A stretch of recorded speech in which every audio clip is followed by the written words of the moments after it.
नमस्कार दोस्तों। तो भारत सरकार के निर्वाचन आयोग द्वारा चलाई जा रही अति महत्वपूर्ण योजना एसआईआर, जिसका फॉर्म भरने में काफ़ी लोगों को बहुत समस्या आ रही है, लेकिन आज चलिए हम आपको बहुत ही आसान तरीके से फॉर्म को फिल करना बताते हैं। तो आइए हम आपको मिलाते हैं हमारे पटवारी जी से, जो हमें फॉर्म फिल करना बताएंगे। सभी लोगों को नमस्कार।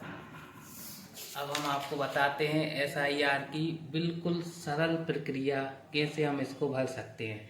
तो देखिए, सर्वप्रथम ये है अपना प्रपत्र, जिसको बोलते हैं एसआईआर फॉर्म।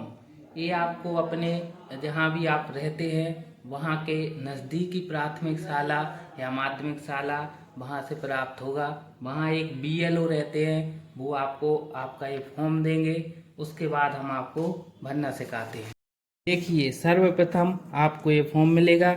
इसमें सबसे पहले लिखा है जन्म तिथि, जो कि आपको अपने आधार कार्ड पे डली हुई जन्म तिथि से डालना है। मान लो इसमें लिखा है अपनी जन्म तिथि 15/8/1995, तो सबसे पहले हम भरेंगे यहाँ पे 15/8/1995। फिर अपना आधार नंबर, तो आधार नंबर 12 नंबर का होता है, जिसके लिए ये 12 नंबर अपन को लिखने हैं। तो ये हो गया आधार नंबर। फिर आपका मोबाइल नंबर, तो जो भी आपका मोबाइल नंबर चालू हो वो डाल दीजिए।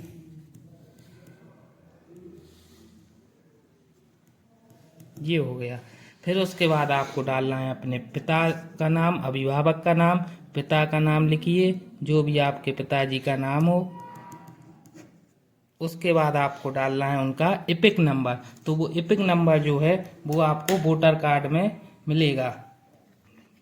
उसके बाद वोटर कार्ड में अपना एपिक नंबर होता है जनरली ZQM से, ये ऊपर लिखा रहता है, वो अपने पिताजी का वोटर कार्ड में मिल जाएगा। उसको आप भरिए, जो भी आपका एपिक कार्ड नंबर हो।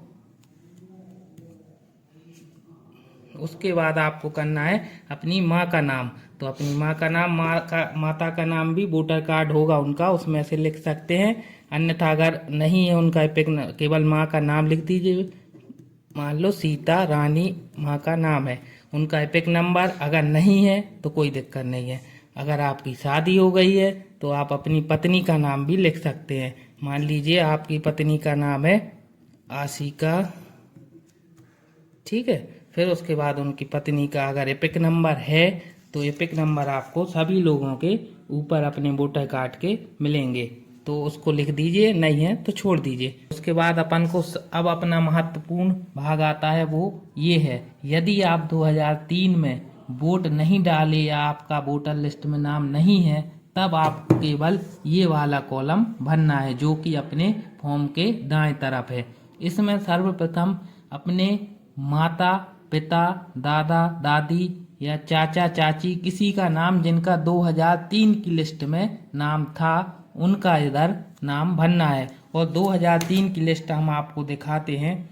ये इस प्रकार की मिलेगी, जो कि आपकी बीएलओ आपको देंगी 2003 की, जिसमें आपकी माता का नाम, मान लीजिए ये है 2003 की सूची, जो कि आपको आपके बीएलओ दे देंगे। इसमें मान लो मेरे पिताजी का नाम था राजीव कुमार, तो सर्वप्रथम हम इस सूची में से अपने पिताजी का नाम लिखेंगे यहाँ पे, राजीव कुमार।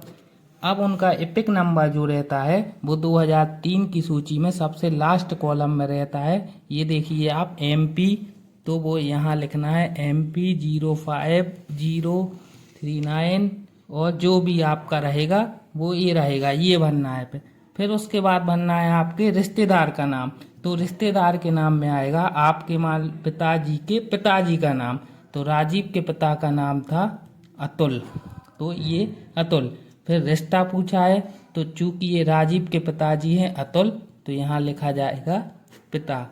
फिर जिला हमारा सागर है, तो हम सागर भरेंगे। राज्य मध्य प्रदेश है, मध्य प्रदेश भरेंगे।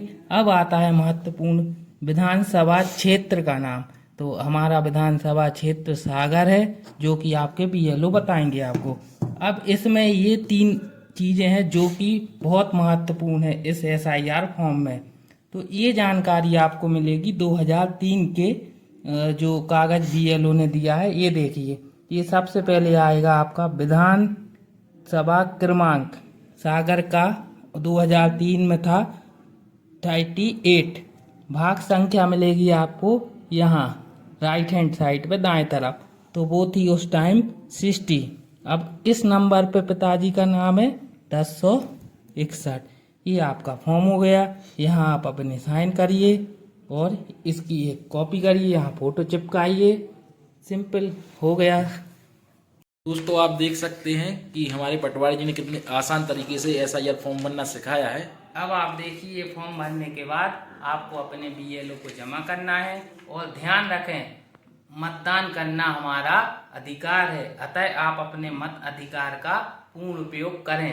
आप इस फॉर्म को अगर जमा नहीं करेंगे तो आप कहीं ऐसा ना हो कि मतदान ना कर पाए, इसलिए फॉर्म 4 दिसंबर के पहले जमा करें।